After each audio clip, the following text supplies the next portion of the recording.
Alrighty, welcome back to Ben Buckler Boards. So right now I'm going to show you the bike lock that we recommend for the Super73 e-bikes. We've tested it a lot over the years and we've come to the conclusion that this is our favourite one. It's the Kryptonite folding lock. It's a 6 out of 10. And look, the reason why we like it the most is because it's so easy to mount on the bike. Okay, so it comes with this rubber gasket on the end. And so what you can do is you can actually place this directly over the Super73 S2 and RX frame, and then it just really just goes straight on there. It's amazing. You get screws. You get little screws in the packet. So how this works is that the lock folds out of its housing, and then you place the housing on the frame, and you use these screws to screw it in there. And so that'll fasten it in, and so every time you want to use the lock, you just basically shove it back in that housing and secure it with this bit of rubber, and then you're good to go.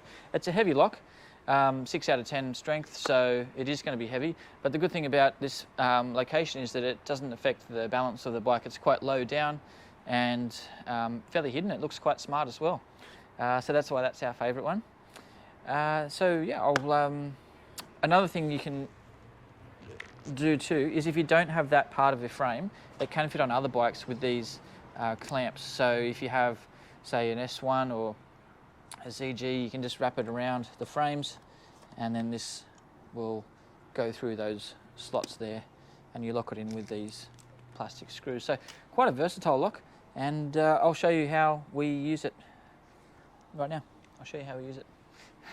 Essentially, you want to put it next to an object that doesn't move, like a very nice new bike rack like this. So you would take it out of the housing there, like so. And then one thing you notice is it doesn't come apart. That's because it's locked. So it does have a key insert there. In with the lock, you'll get the keys. You twist that, and then the lock comes out. And now you have a nice big lock, and I would put it around the frame. You can go for, if the stationary object is close, you could go around the frame like so. This is a bit too far. So you can probably go around another little bit in the frame here, like so, and that's just as good. And that goes in there and locks. There we go. Easy lock to do, and now the bike's secure. Thanks for watching. Let me know if you've got any questions in the comments. As always,